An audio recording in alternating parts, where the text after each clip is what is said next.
Don't ever get it twisted, bitch. Hey y'all, it's me, Destiny, and I am back with a new video because Nicki just got off of AMP for an unofficial Queen Radio episode. Today is September 21st, and it's about to be 2 p.m. Eastern time on the East Coast. And we know that Nicki is still in New York City right now. She is gearing up for an official Queen Radio episode tomorrow, Friday, September 22nd at 4 p.m. Eastern Standard Time. So this conversation today was really all about warning shots. Nicki is warning multiple people. Okay, so I want to know, like, who y'all feel like Nicki is really talking to. I'm gonna go through the things that she said and stop at some of the most important points. The conversation got more serious towards the end of the conversation, but yeah, let's just go. Thank you guys so much for being here, clicking on this video. Please consider liking it, commenting, and subscribing. And because I do this for every Queen Radio. So, as you guys know, since the VMAs, it has been a lot going on in our fan base and for Nicki. And so because of that, because of the events of the recent week and the recent days, she has been unfollowing Barbz today, specifically on Twitter. So she went to unfollow someone she realized was already unfollowed. But it wasn't the person she responded to. She's unfollowing people who are retweeting things that she doesn't want to see. If you are someone who is trying to tell Nicki what to do, how to live her life professionally and personally within her relationship or in her family, you are getting exiled from the kingdom. Just want you guys to know that now. She says, unless you have something that qualifies you, I will be unfollowing you and your dumbass friends. Don't tell me what the F to do if you woke up this morning thinking and talking about the queen. She says tomorrow's Queen Radio will be one for the books. She says, I'm unlock a lot of secrets that need to be unlocked. I will be mobbing New York. I am the star in any room that I stand in. Shout out to C and Green. So when I'm around, lots of calls get made because I am the standout and you're just my stand-in. Who is that for? Okay. She says, Queen took over the VMAs and I shut it down. Highest ratings in about 5 years. She says, if at any time you want to discuss what I do, I need you to show me the credentials of being the top of anything, even if you were just a top for the past 15 years. Okay, get into that double entendre right there. And if you know, like, let me know in the comments. Okay. So she says, if you've never been sitting on the same throne for 17 years, don't talk to me. If you retweet anybody who's trying to play dumb, you're getting unfollowed. She says, shout out to DP. Don't know exactly who that is. She says, what the fuck you will do is have a chair, get there early, STFU, and leave down. Okay, so for tomorrow, be seated for Queen Radio. And have your pens and pads out, because I know I will. She's played Red Ruby the Sleaze, and she then talks about Big Difference and the success that it's seeing, even though it's not out yet. She says Big Difference is the fastest snippet to surpass 20,000 plus videos on TikTok, and it's not out yet. She says, I'm really that B. Shout out to Barbroom for that stat. She says, I'm gonna say tomorrow on Queen Radio, all the scary Barbz, pack y'all bags now. Scary Barbz got to go. She says, pack a whole bunch of things. She said, pack some extra dildos and strap-ons. She says, I'm gonna say tomorrow on Queen Radio, she says, we know how I like to be treated. I got one person just to look at my timeline all day to see who is telling me what to do. So y'all better, move correctly on Twitter and stuff like that. She says, let me come in your house and tell you what you need to do. Don't let the doorknob hit you, where a good Lord split you, or however the saying goes. She didn't even finish that sentence. She says, I'm so happy and proud that I've had so many hit records within the past few years. And I think she was specifically talking about 2022 to 2023. She says, I'm proud of hosting and performing at the VMAs, and the snippet already done gagged alive. She says, I don't need any music, any playlist recommendations for Queen Radio tomorrow. I don't need any recommendations for any DJs. Shout out to Callie.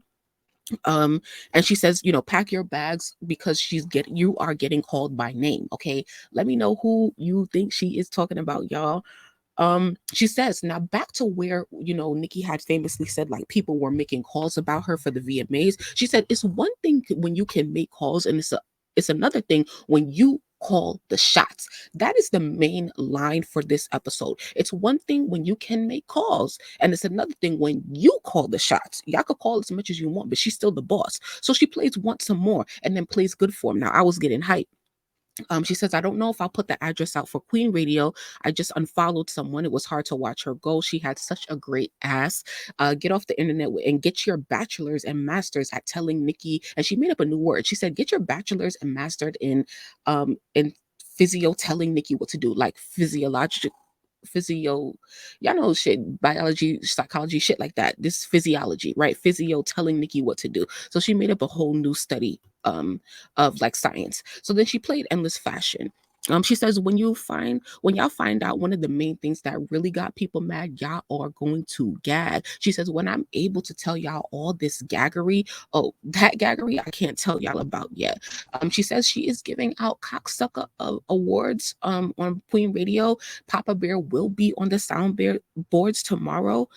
And then she played Va Va Voom. Very surprised about that because she never plays that song. Especially some of her pop leaning songs. She never plays it unless she's in that specific mood. She also played Last Time I Saw You. She said, something I just did, and this is where the conversation gets a little bit more serious, and I'm so mad that she got cut off, but listen, okay? So she says, something I just did for Pink Friday 2, OMG, this album, it is a career-defining album, and it keeps getting better and fucking better. The things in this gaggery department right now that I can't talk about yet, don't worry, because you guys will have a lot of questions at the actual gag, like when it happens, and we will talk about it then. She says, in real time, what's happening with Pink Friday 2, I've never um even what something like talked about her album. She says Pink Friday 2 is one of the greatest albums of all time, no matter what it's being compared against. She says even my own albums will take a back seat to Pink Friday 2, and being in that space as a creator, you feel a lot of gratitude, but there's a freedom that comes in the mind when you're creative, and not only in music, whatever you're a creative in. And she says it feels like a light bulb going off. You know, when you feel it, you may not be able to describe it in words, but it's when your art just flows as if you were literally a machine made only to do that. She says, and that's where this creativity has been. IDK, sorry, she's, and when I say IDK, she's like, she sing. I don't know if y'all remember with with the original Pink Friday first album, I famously told Baby and Slim, nobody knows me and the album is not gonna sell. Normally, she says, I'm not the type of person that wants an album to come out sooner. Normally, I feel like something is missing. So when I get to the place, and remember, last album, Queen, was pushed back 2 months, right? So, and she says, normally I feel like something is missing. So when I get to that place, and I've never been in this place before, but when I get to that place, and she stopped a little bit because Papa Bear was doing something, but she says, when I get to that place where I want my album to come out even sooner, that's when I know as a human, as a person, as a fan of music, that this is my best work. So when you have the most powerful fan base, you are allowed a certain level of doing whatever the fuck you wantness, like doing whatever the fuck you wantness, like she made up another word. So what I'd like to do is make abrupt left turns. So she makes an analogy to when you're driving down the street and you can follow someone easily when they're making a right turn, because it's just like, you know, human nature. But when someone makes a left turn, that's like, oh, whoa, what's going on? And so she's alluding to, you know, people watching her moves and maybe wanting to follow behind that. But y'all can let me know y'all own interpretations of what she said and meant there. She says now she gets to this theme of feeling proud. So this is also very important as well. And please, if you're still listening, please like the video. Thank you guys so much for listening until this point. Y'all are the realest. So she's like, you know, feeling proud after. So she's like, I felt so proud after giving birth to a whole human being, Papa Bear. I didn't even know I could feel this proud of something because I've already hit the max level of proudness when I had my son. So it felt like nothing could touch that level of proudness, but it never dawned on me that this soon after I would feel proud. She says, I don't know if that sounds weird, that I feel this proud of something. And so she's basically saying that, like, I never thought I would feel this proud about a body of work or about an album that I could create. And sometimes that makes me a little sad because I'm always so proud of Nicki and what she does, her art, how she expresses herself through music and stuff like that. It's always what, it's always mind-blowing and it's always a gag. So I'm glad that she's feeling proud of the things that she's creating, already created, and what is in the works. She said it's a strange place to be in when you no longer have anything to prove, but you are a perfectionist, because a lot of the times that's what makes us go. And then she didn't finish that sentence, but she played yikes. And then like Amp had was fucking up her sound a little bit. Like she, I guess, was talking, but we couldn't hear her. So it sounded like dead silence at several moments within the show. But after she played yikes, it was dead silence. Then she played like another song by like Sinead or Sinbad O'Connor. I don't really know that person. And then it was still like messing up. So then she just ended the show. Okay. And so that's where we left off today with Queen Radio. So I'm not going to hold you guys too much, because I want you guys to tell me what you guys think of this conversation and who she's going to send warning shots to. But what most importantly, like, Nicki is warning everybody, like, hey, I'm going to do what I'm going to do, and hopefully you guys can be here. So tonight, probably Thursday night, right?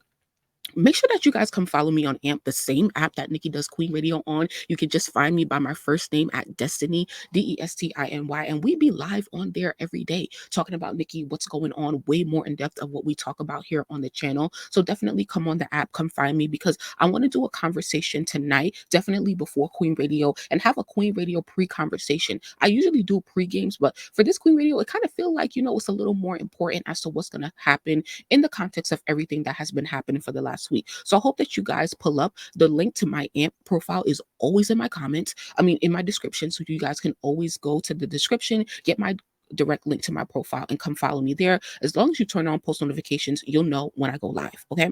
So, but if you haven't already, please go check out my other videos on my channel. I did one about the female rap industrial complex. It's on my female or femme rap politics playlist. And then this video about Nicki using TikTok as her marketing strategy for Pink Friday 2, also up on the channel in this Barbology playlist. Spiritual symbolism for and analyzing in depth the cover for Pink Friday, also up on the channel. Okay, so thank you guys so much for watching until this point. If you haven't already, please like the video, definitely turn on the notification bell when you guys subscribe, and I will see you guys in the next video. Later.